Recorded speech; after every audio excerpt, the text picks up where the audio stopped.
तो नंबर 1 पहला क्वेश्चन ये है, 80 वस्तुओं का विक्रय मूल्य 100 वस्तुओं की क्रय मूल्य के लागत मूल्य के बराबर है, तो लाभ प्रतिशत कितना होगा?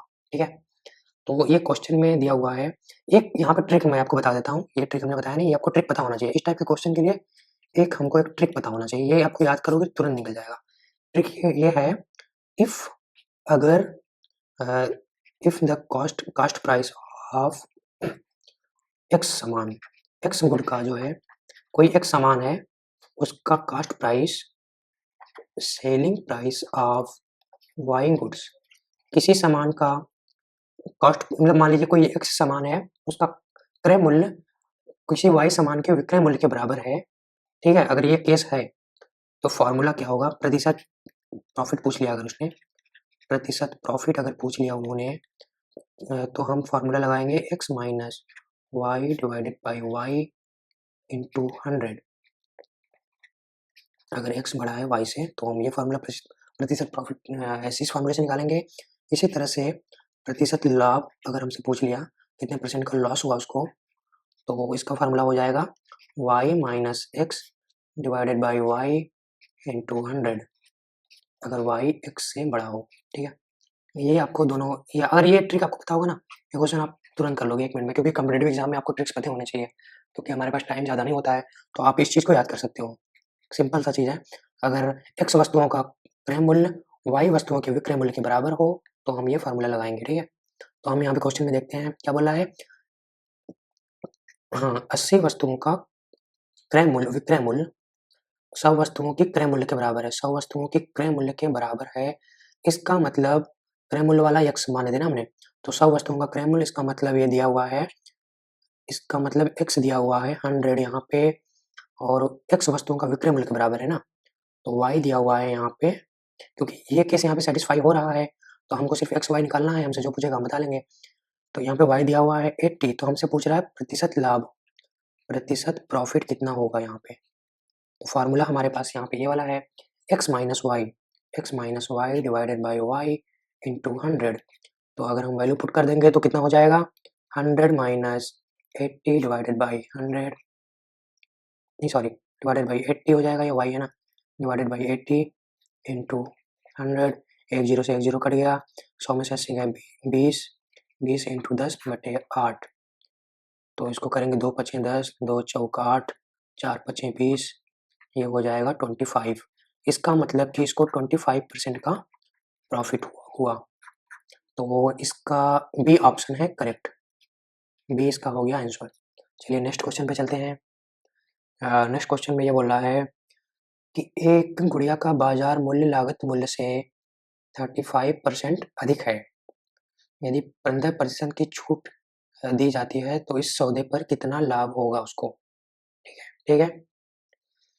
तो अगर तो यहाँ पे क्या दिया हुआ है, तो पहले हम मान लेते हैं, मान लीजिए कॉस्ट प्राइस कितना है, CP of the doll is 100। मान लीजिए let cost price of doll is equal to 100। ठीक है? तो हम ये मान लेते हैं, तो इस तरह से हमको मार्केट प्राइस मिल जाएगा। ठीक है? मार्केट प्राइस क्या बोला है, हाँ मार्केट प्राइस ना, देन मार्केट प्राइस हो जाएगा इसका, क्या बोला है, लाभ क्रय मूल्य से 35% अधिक है, तो हमने क्रय मूल्य मान लिया ना 100, तो 100 प्लस 35% ऑफ 100, मतलब 100 से 35% अधिक है। 100 प्लस 100 का 35%, तो उसका मतलब मार्केट प्राइस है 135। ठीक है? तो इस तरह से फिर हमको क्या बोला है, 15% की डिस्काउंट दी जाती है, तो हमने पढ़ा था ना मार्केट प्राइस पे ही डिस्काउंट मिलता है, तो तो हमको यहाँ से सेलिंग प्राइस मिल जाएगा। तो क्या हम यहाँ से क्या निकालेंगे, सेलिंग प्राइस पढ़ा था हमने, सेलिंग प्राइस होता है market price minus discount. Discount क्या बोल रहा है, 15%। 15% किसका है, 135 का 15%, तो हम लिखेंगे 15% ऑफ 135। इसको हम ऐसे लिख सकते हैं, मार्केट प्राइस दिया हुआ है ना, मार्केट प्राइस दिया हुआ है 135 माइनस 15% ऑफ 135, इसको हम ऐसे लिख सकते हैं। ठीक है? तो अगर हम इसको कट करेंगे तो ये हो जाएगा, 5 से कट करते हैं अगर हम, 5 से 20 जाएगा, 5 दूनी 10, 5 सत्ते 35, ये हो गया। फिर 5 से कट करते हैं, 5 3 15, 5 चौक 20, फिर 4×4 = 24, 4×24, 10 6 दशमलव 24 3 4×7 = 28, 6.7 समथिंग ऐसा कुछ आएगा, ठीक है। तो फिर हम इसको ऐसे लिख सकते हैं, selling price is equal to 135 minus ये आएगा, इसको इसमें मल्टीप्लाई करेंगे तो आएगा 20.25 होगा ये। तो इस तरह से सेलिंग प्राइस मुझे मिल जाएगा 114.75, ठीक है। तो हमने कॉस्ट प्राइस हमारे पास है, सेलिंग प्राइस भी मिल गया है। कॉस्ट प्राइस हमने माना था, कॉस्ट प्राइस कितना माना था हमने 100, तो उसी हिसाब से हमको सेलिंग प्राइस मिल गया है 114। तो इसका मतलब हमको प्रॉफिट कितना होगा, प्रॉफिट का फार्मूला क्या है, परसेंटेज प्रॉफिट का फार्मूला। यहाँ पे तो हम आसानी से भी देख सकते हैं 14.75 है, ठीक है, आसानी से हम समझ सकते हैं यहाँ पे, लेकिन बट फिर भी फार्मूले में रख के भी निकाल लेते हैं हम लोग। Selling price minus cost price कितना होगा, सेलिंग प्राइस इतना 114.75 माइनस कॉस्ट प्राइस 100, तो इसमें से घटाएंगे कितना हो जाएगा ये 14.75 डिवाइडेड बाई 100 इंटू 100, 100 से 100 कट गया, 14.75%, ये हो गया आंसर प्रॉफिट। इसका मतलब इसका सी है करेक्ट आंसर, ठीक है। नेक्स्ट क्वेश्चन पे, नेक्स्ट क्वेश्चन में ये बोला है कि अमित अपनी एक पुरानी स्कूटर कितने में खरीदता है, 4700 रुपये में खरीदता है और मरम्मत कराता है प्लस 800 रुपये खर्च करता है मरम्मत कराने में। इसका मतलब इसकी कॉस्ट प्राइस कितनी हो गई, कॉस्ट प्राइस मतलब क्रय मूल्य इसका हो गया 4700 प्लस 800, 800 15 मतलब 5500, 5500 रुपया इसका हो गया क्रय मूल्य। यदि वह स्कूटर बेचता है, सेलिंग प्राइस दिया हुआ है हमको, बेचता है 5800 रुपये में, तो हमसे लाभ प्रतिशत पूछ रहा है, ठीक है। सिंपल सी चीज़ है, परसेंटेज प्रॉफिट का फार्मूला है हमारे पास। परसेंटेज प्रॉफिट का फार्मूला क्या है, selling price minus cost price, विक्रय मूल्य माइनस क्रय मूल्य बटे क्रय मूल्य इंटू 100। तो यहाँ वैल्यू पुट कर देते हैं हम, वैल्यू पुट करेंगे कितना 5800 माइनस 5500 डिवाइडेड बाई 5500 इंटू 100। तो इसको हम लिख सकते हैं 5800 माइनस 5500 मतलब 300 डिवाइडेड बाई 5500 इंटू 100, 2 जीरो से 2 जीरो कट गया, 5 से कटेंगे 11 बढ़ जाएगा, 5 30, 60/11 मतलब 60/11 आ जाएगा ये। इसका मतलब सी है इसका करेक्ट आंसर। चलिए नेक्स्ट क्वेश्चन, नेक्स्ट क्वेश्चन में ये बोल रहा है, नेक्स्ट क्वेश्चन में बोल रहा है कि विक्रेता एक टॉफी को टॉफियाँ 1 रुपये में 6 की खरीदता है, मतलब 1 रुपये में कॉस्ट प्राइस ऑफ, इसको हम बोल सकते हैं cost price of 6 toffee is equal to 1, मतलब 1 रुपये में 6 टॉफी खरीदता है ना, तो मतलब क्रय मूल्य इसका हो गया 1 हो गया। और क्या बोल रहा है, उसे 20% लाभ प्राप्त करने के लिए 1 रुपये में कितनी टॉफियाँ बेचनी चाहिए। अच्छा, हमसे ये पूछ रहा है 1 रुपये में कितनी टॉफियाँ बेचनी चाहिए कि उसको 20% का लाभ हो, ठीक है। तो हम यहाँ से क्या निकाल सकते हैं, हमको हमारे पास मिल गया है कॉस्ट प्राइस ऑफ 6 टॉफी 1 रुपया, तो उस हिसाब से मुझे सेलिंग प्राइस कितना होना चाहिए, सेलिंग प्राइस ऑफ 6 टॉफी होना चाहिए, कितने का होना चाहिए, कितने में होना चाहिए कि हमको 20% का लाभ हो। इसका मतलब इसका 120% ना, कॉस्ट प्राइस का 120% होगा तभी तो उसको होगा, मतलब इसको हम लिख सकते हैं 120% ऑफ 1, तो 120/100 इसको लिख सकते हैं हम 6/5 रुपया, ठीक है। 6/5 रुपया इसको हम लिख सकते हैं, आसानी के लिए लिख सकते हैं कि मतलब अगर उसको 6 टॉफी को 6/5 रुपये में बेचेगा तो उसको 20% का प्रॉफिट होगा, ठीक है। तो हमको ये निकालना है कि 1 रुपये में कितनी टॉफियाँ बेच सकता है वो। तो हाँ, तो हम ये निकाल सकते हैं, हमारे पास ये मिल गया 6/5 रुपये में, 6/5 रुपये में वो बेच रहा है 6 टॉफी, 6 टॉफी बेच रहा है वो, ठीक है। तो एक टॉफी कितने, तो 1 रुपये में कितने बेचेगा, तो 1 रुपये में कितना बेचेगा वो, तो सिंपल सा बात है 1 रुपये में कितना बेचेगा 6/6, इससे भाग हो जाएगा, इसका मतलब हो जाएगा 6 से 6 कट जाएगा, 5 ऊपर आ जाएगा 5, मतलब 1 रुपये में वो 5 टॉफियाँ बेच सकता है। इसका मतलब इसका ए हो गया करेक्ट आंसर। नेक्स्ट क्वेश्चन है, क्वेश्चन नंबर 5, क्वेश्चन नंबर 5 में क्या बोल रहा है ये, क्वेश्चन नंबर 5 में बोल रहा है 17 गेंदों को 17 बॉल हैं, ठीक है, 17 बॉल हैं, इसको बेच रहा है, क्या बोल रहा है 720 रुपए में बेचा इसने, सेल किया।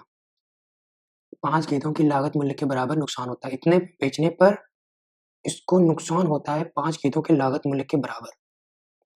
तो एक गेंद का क्रय मूल्य पूछ रहा है। तो हमसे क्या पूछ रहा है?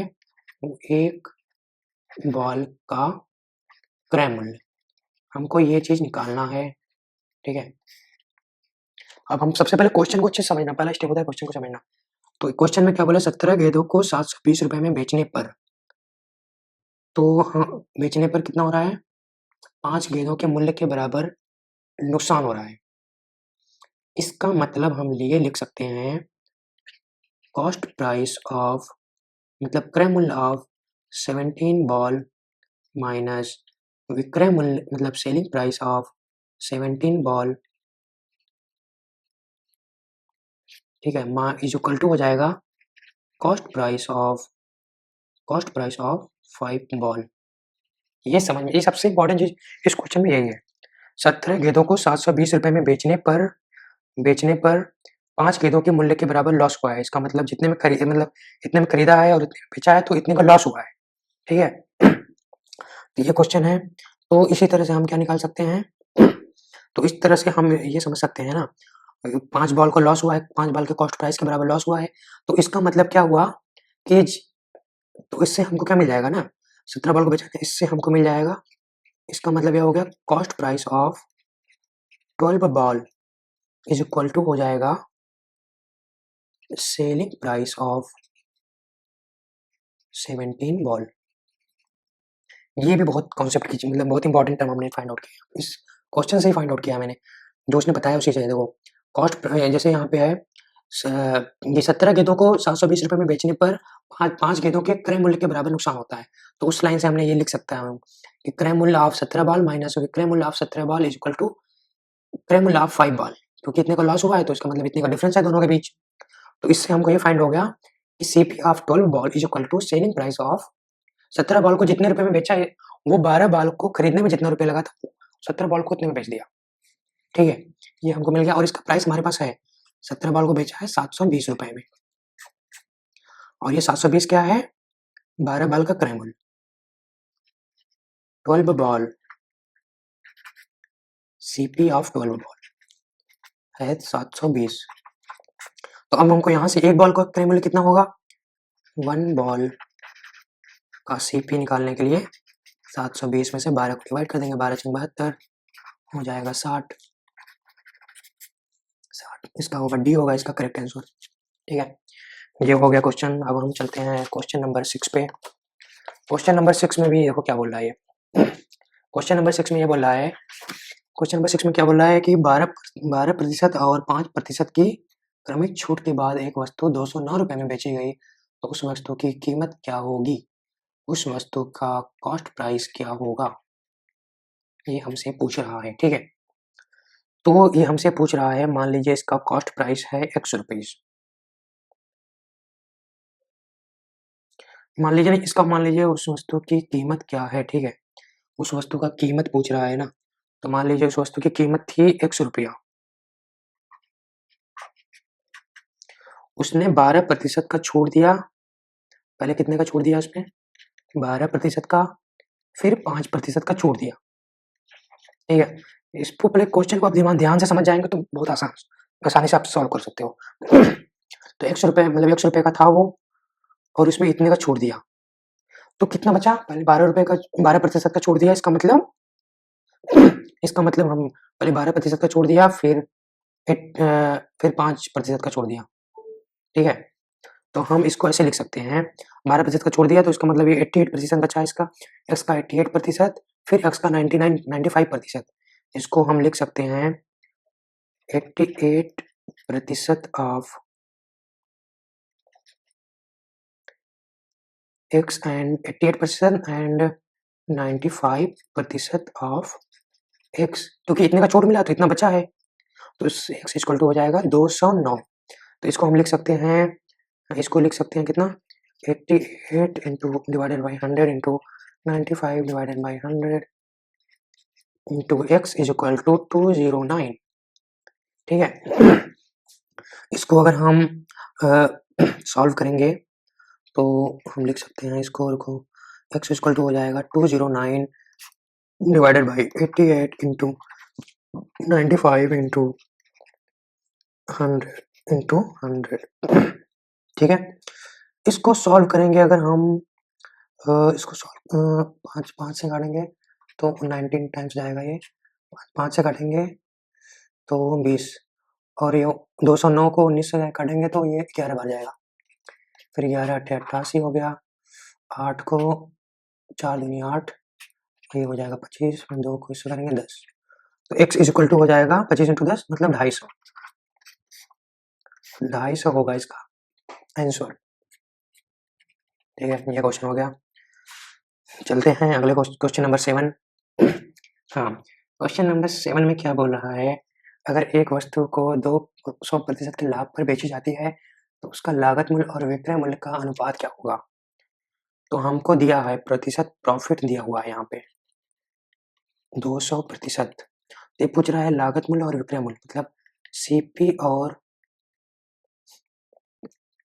एसपी, कॉस्ट प्राइस और सेलिंग प्राइस का रेशियो के अनुपात कितना होगा ये पूछ रहा है। ठीक है, तो मान लीजिए इसका कॉस्ट प्राइस है x, मान लीजिए कॉस्ट प्राइस है x, let CP is equal to x, तो हमको प्रतिशत प्रॉफिट दिया हुआ है। ठीक है, तो हम इससे निकाल, हाँ, प्रतिशत प्रॉफिट 200% का प्रॉफिट हो रहा है, तो हम एक फार्मूला यूज कर सकते हैं, जैसे हमने सेलिंग प्राइस बराबर होता है कॉस्ट प्राइस प्लस प्रॉफिट।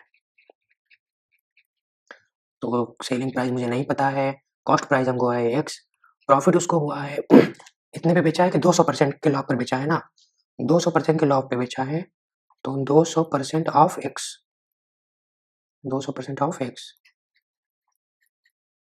तो इसको कटेंगे तो ये हो जाएगा x प्लस 2x, इसका मतलब हो जाएगा सेलिंग प्राइस हो जाएगा 3x, सेलिंग प्राइस है 3x, कॉस्ट प्राइस हमने माना था x, तो दोनों का अनुपात कितना हो जाएगा CP divided by SP equal to x divided by 3x, x से x कट गया 1 डिवाइडेड बाई 3, इसका मतलब 1:3, CP अनुपात SP इक्वल टू हो जाएगा 1:3। 1:3 कौन सा है, बी ऑप्शन में है 1:3, इसका मतलब बी है ये करेक्ट आंसर। ठीक है, क्वेश्चन नंबर 8 को करते हैं अब हम।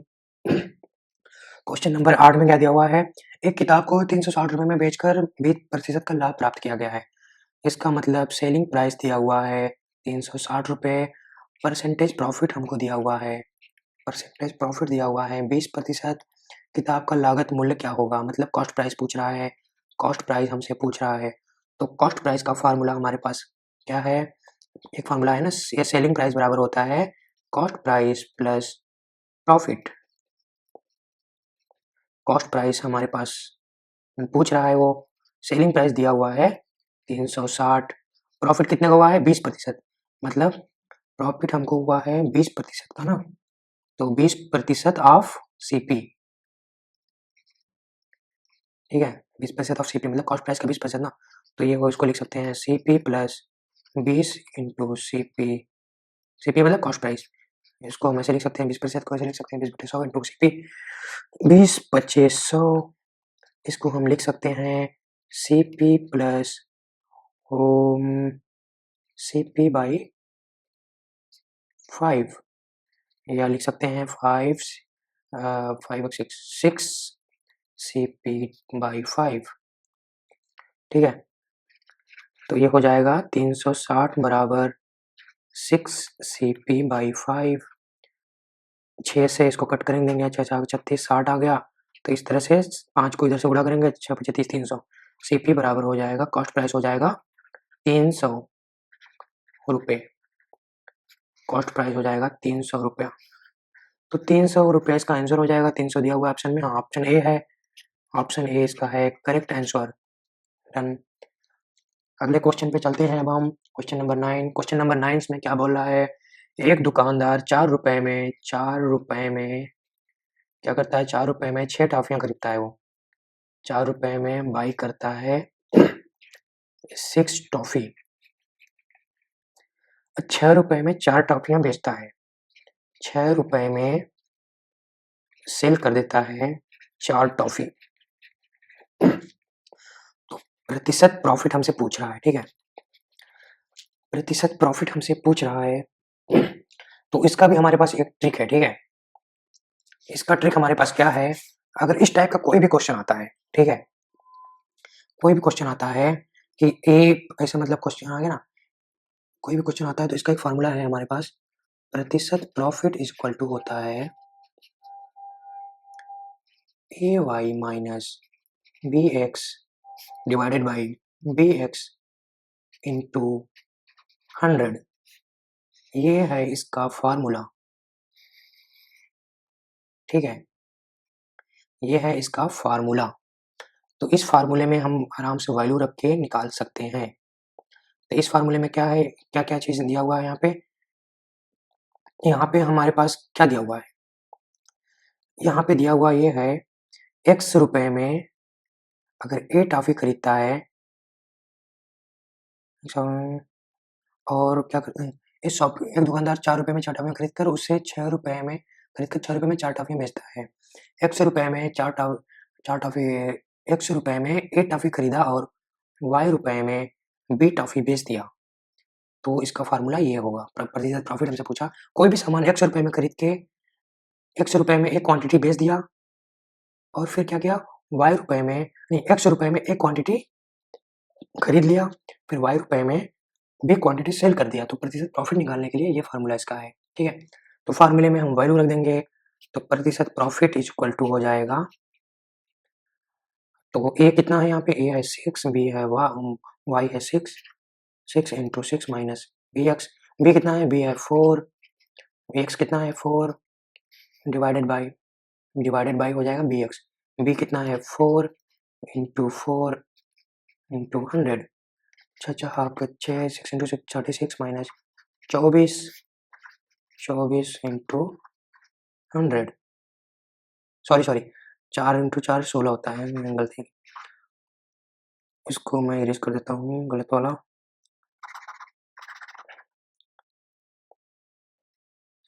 4 इंटू 4 होता है 16, ठीक है। इसको हम आराम से सॉल्व कर सकते हैं, 36 में से 16 गया 20 हो जाएगा ये, 16 इंटू 100, 4 चौक 16, 4 25, 4 से 5 बार जाएगा, 25 25 125, 125% का प्रॉफिट हुआ इसको, समझे। तो इसका मतलब डी है इसका करेक्ट आंसर। हमने अभी 10 क्वेश्चन 2 ट्रिक बताया, ये ट्रिक आपको याद होगा तो आसानी से, क्योंकि अगर इसको ट्रेडिशनल मेथड से करोगे थोड़ा कॉम्प्लिकेटेड हो जाएगा, मतलब हो जाएगा पर थोड़ा लेंदी हो जाएगा, तो एग्जाम में आपका बहुत टाइम कंज्यूमिंग हो जाएगा। तो ये आपको ट्रिक याद कर लेना। हाँ, तो अब क्वेश्चन नंबर 10 को सॉल्व करते हैं। इसमें क्या दिया हुआ है, 20 वस्तुओं का क्रय मूल्य दिया हुआ है, 20 वस्तुओं का मतलब आर्टिकल का क्रय मूल्य है सेलिंग प्राइस ऑफ एक्स वस्तुओं के सेलिंग प्राइस के बराबर है, एक्स आर्टिकल के सेलिंग प्राइस के बराबर है। प्रॉफिट दिया हुआ है हमको, प्रतिशत प्रॉफिट दिया हुआ है 25% का, तो एक्स का वैल्यू हमसे पूछ रहा है, ठीक है। तो सबसे पहले मैं मान लेता हूँ cost price of her article का मतलब हर एक वस्तु का कॉस्ट प्राइस है 1 रुपया। तो हम मान लेते हैं सबसे पहले let CP of each article is,